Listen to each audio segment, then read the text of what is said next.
Let's go to Psalm 46.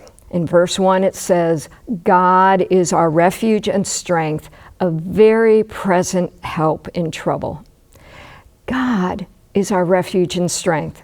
God is a well-proved help in trouble, and God is abundantly available to help, always present to help. God is our strong refuge, our source of strength. Verse 2 says, therefore we will not fear, though the earth gives way, though the mountains be moved into the heart of the sea, though its waters roar and foam, though the mountains tremble at its swelling. There is a river whose streams make glad the city of God, the holy habitation of the Most High. God is in the midst of her. She shall not be moved. God will help her when morning dawns. The nations rage, the kingdoms totter. He utters his voice, the earth melts. The Lord of hosts is with us. The God of Jacob is our fortress. Come, behold the works of the Lord, how he has brought desolation on the earth. He makes wars cease to the end of the earth. He breaks the bow and shatters the spear. He burns the chariots with fire. Be still and know that I am God. I will be exalted among the nations. I will be exalted in the earth. The Lord of hosts is with us. The God of Jacob is our fortress. God is our refuge and strength and a very present help in trouble. So our response to trouble should be, therefore, I will not fear. In Psalm 46, various kinds of natural disasters and chaos are described, but through it all, we will not fear, for God is our refuge and strength and our ever-present help. In the hardships of this life, we find safety and rest in God. No matter what happens in the world, God will be exalted, and those who are His will ultimately be safe. We can be still and know that He is God. It doesn't state that God will remove us from the difficulty. Rather, God will protect us and glorify Himself in the midst of the difficulty.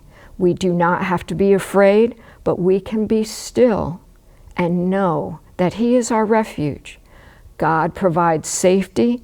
We take shelter in our God and our relationship with Him.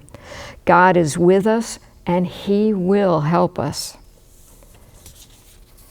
In every situation described in this chapter, it emphasizes that the Lord is our refuge and strength.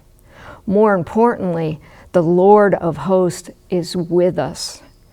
This is repeated twice in this chapter, which only has 11 verses. The first 9 verses are talking about the Lord.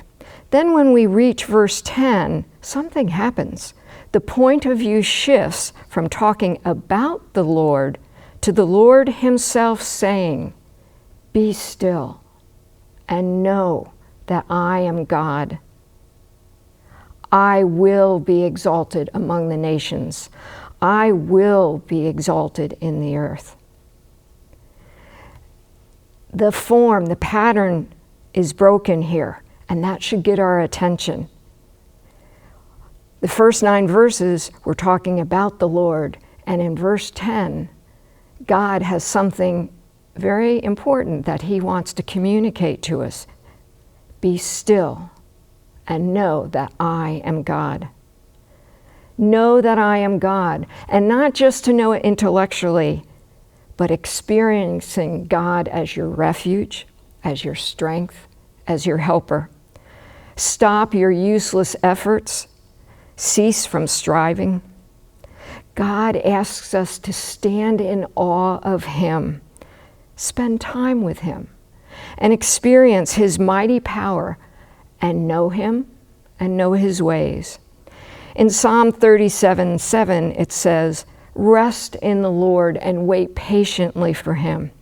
That phrase, "rest in the Lord," appears many times in the Bible, and it's not talking about physical rest that involves taking a break or relaxing or napping. Rest in the Lord refers to a spiritual rest from confusion, from worry, from stress, and from useless human effort. The Hebrew word translated as rest means to be at peace, to be still, to be quiet or calm. Some translations say, be still before the Lord, or be silent before the Lord. Be still in the presence of the Lord. This conveys the idea that to rest and be at peace, one must dwell in the presence of the Lord, be quiet, listen, and submit to His ways. Intentionally show up with your Abba, your Heavenly Father. To be quiet and sit with your Father. Make space and time to enjoy God's presence. Get off the treadmill of life and get alone with God. Before the hustle and bustle of life and all the daily demands start, take the time to be still in the presence of God and experience God.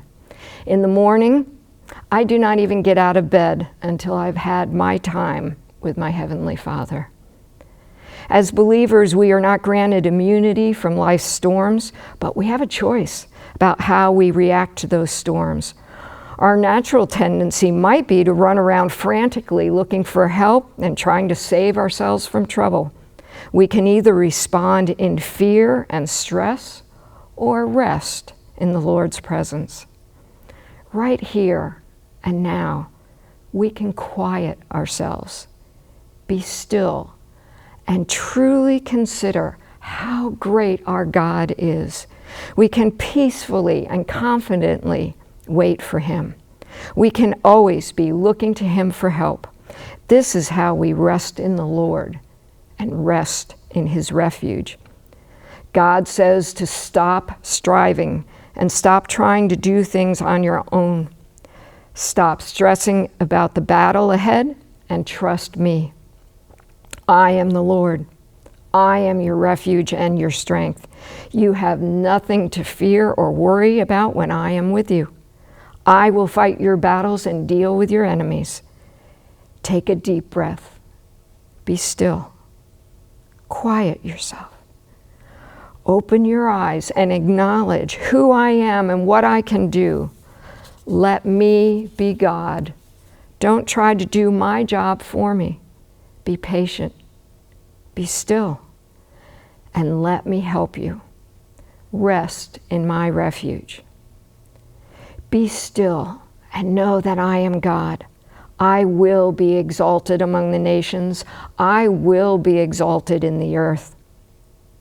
We need to intentionally spend time with our Heavenly Father to be still and listen, rest in His refuge, and get to know Him greater. God bless you.